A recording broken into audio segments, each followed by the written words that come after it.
তো হেই বন্ধুরা, আজকে আমরা জানবো অ্যানিমে দুনিয়ার কিছু অদ্ভুত আর রহস্যময় ফ্যানমেড থিওরি, যেগুলো অফিসিয়ালি কোথাও কনফার্ম করা হয়নি, কিন্তু ফ্যানদের এই ধারণা এতটাই ক্রেজি আর লজিক্যাল যে অনেক সময় মনে হবে এগুলো হয়তো সত্যি হতে পারে। তো চলো শুরু করা যাক।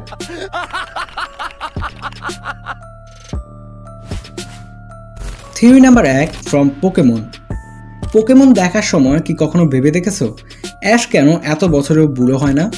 একটা থিওরি বলে প্রথম এপিসোডেই পিকাচু যখন অ্যাশকে বৈদ্যুতিক শক দেয় তখন অ্যাশ কোমায় চলে যায়, আর তারপর থেকে যা কিছু আমরা দেখি অ্যানিমের মধ্যে, নতুন পোকেমন, নতুন অঞ্চল, নতুন বন্ধু, সব অ্যাশের মাথার ভেতরকার স্বপ্ন। মানে পুরো পোকেমন অ্যাডভেঞ্চার নাকি অ্যাশের কল্পনার জগৎ? এই বিষয়ে তোমাদের কি মনে হয় তা নিশ্চয়ই আমাকে জানিও। Theory number 2, from one piece. আচ্ছা, ওয়ান পিস নিয়ে এখন সবচেয়ে বড় প্রশ্ন হলো ওয়ান পিস আসলে কি? অনেক ফ্যান বিশ্বাস করে এটা কোনো সোনাদানা বা ট্রেজার না, বরং স্বাধীনতা। রদা যখন বলেছিল ওয়ান পিস এক্সিস্ট, সে হয়তো বোঝাতে চেয়েছিল এমন কিছু যা মানুষকে এক করবে আর বিশ্বকে বদলে দেবে। মানে সত্যিকারে ওয়ান পিস হলো ফ্রিডম। এখন এটা কোনো অফিসিয়ালি বলা হয় নাই। আমি আমার আরও 2-1টা ভিডিওর মধ্যে এই বিষয় নিয়ে কথা বলছি এবং আরও কিছু ফ্যানমেড থিওরি নিয়ে কথা বলছি, যেখানে ওয়ান পিস আসলে কি এই বিষয় নিয়ে কথা বলতে গেলে সবার আগেই এই থিওরিটা আসে। থিওরি নাম্বার 3, সবই কি নাওতোর ইমাজিনেশন? নাওতো অ্যানিমেতে একটা জিনিস ছিল, ইনফিনিটি সুকেয়ামি, যেখানে সবাই চিরকালের জন্য স্বপ্নে আটকে যায়। এখন কল্পনা করো যদি নাওতোর পুরো গল্পটাই ওই গেনজুৎসুর ভেতরে ঘটে। প্রশ্ন জাগে যে কেন নাওতো সবসময় জিতে যায়, কেন বড় বড় ক্যারেক্টারগুলো শেষমেশ তাদের স্বপ্ন পূরণ করে?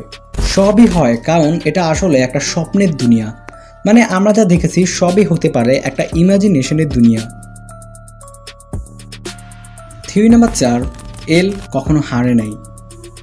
ডেথ নোটের ফ্যানরা জানে এলের মৃত্যু ছিল সবচেয়ে শকিং মুহূর্ত, কিন্তু অনেকেই মানতে চায় না যে এত ব্রিলিয়েন্ট ডিটেকটিভ এত সহজে মারা যাবে। আসলে এল নিজের মৃত্যুর মাধ্যমে লাইটকে একটা ফাঁদে ফেলে যায়, যা পরে গিয়ে নেয়ারকে কেস সলভ করতে অনেক বেশি সাহায্য করে। এবং অনেকেই মনে করে পরে আসা নেয়ার আসলে এলেরই ছদ্মনাম ছিল। Theory number 5, from My Hero Academia. My Hero একাডেমিয়াতে সবাই কোয়ার্ক নিয়ে জন্মায়, কিন্তু একটা থিওরি আছে এগুলো কোনো সুপার পাওয়ার না, বরং নিউক্লিয়ার যুদ্ধের পর ডিএনএ মিউটেশনের রেজাল্ট। মানে হয়তো পুরনো কোনো পরমাণু যুদ্ধ পুরো মানব জাতিকে পাল্টে দিয়েছে, আর তার ফলেই আজকের দুনিয়ায় জন্ম নেয় কোয়ার্ক সহ মানুষ। তোমাদের কাছেও কি ঠিক এমনটাই মনে হয়? এই প্রশ্নটা তোমাদের কাছেই রইল।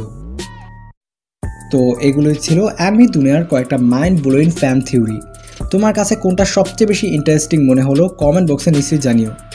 আর এই ছিল আমাদের আজকের ভিডিও। দেখা হবে অন্য কোনো ভিডিওতে। এখনকার মতো বিদায়।